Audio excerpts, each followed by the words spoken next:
Ubworozi bw'inkoko mu Rwanda bumaze kugera ku ntambwe ishimishije nubwo hakigaragara imbogamizi ku bijyanye no kugabura kubera hanini usanga ibiryo by'amatungo bikorewe mu nganda bihenze, ariko aborozi ntibabuza gushinyiriza bakorora kuko babikunda. Abakozi bakora umunsi ku munsi muri ubu bworozi bamwe twakwita nyakabyizi bahamya ko aribwo bakesha amaramuko. Sene Fred akorera umworozi wo mu karere ka Musanze. Kugenda nizamura imibereho inze bampemba ku kwezi, ariko amafaranga bampemba nta kibazo garashimishije.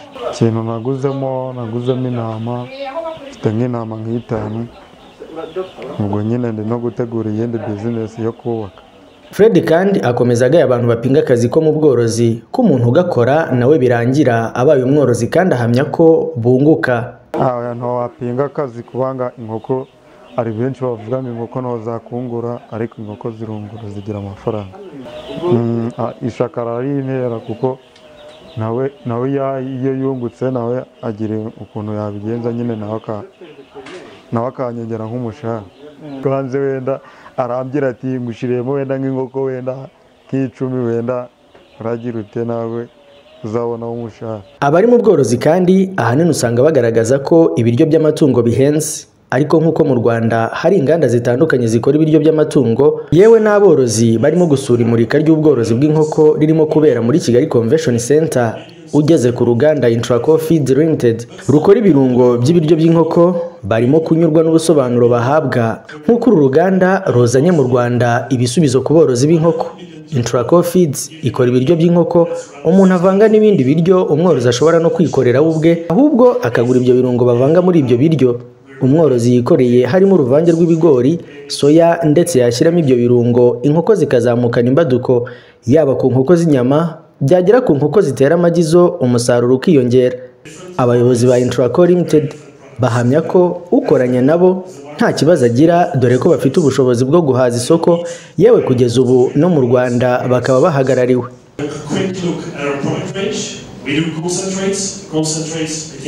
Mu Rwanda kimwe n'ahandi, umuco wo kurya inkoko yewe z'inyama cyangwa se no kurya amagi muri rusange usanga hari abatita ku buziranenge, ahanini bitewe n'uko aborozi usanga bakoresha ibyitwa antibiyotike.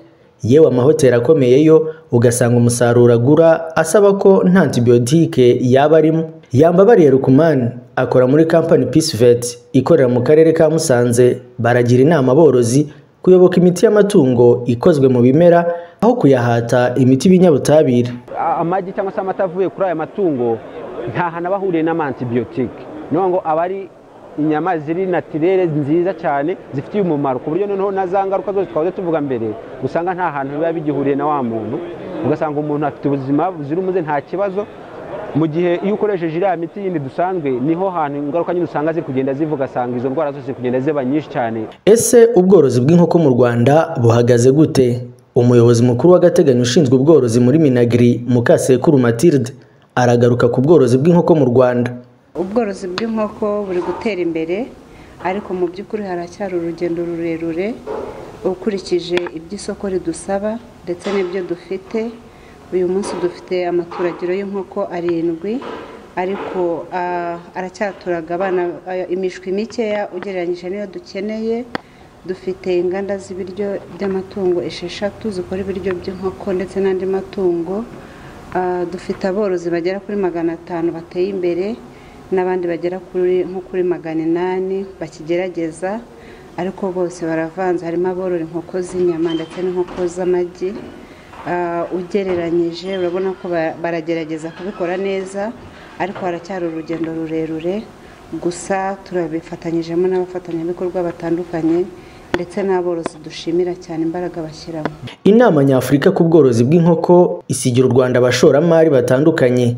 Ese umworozi we iyungukira he?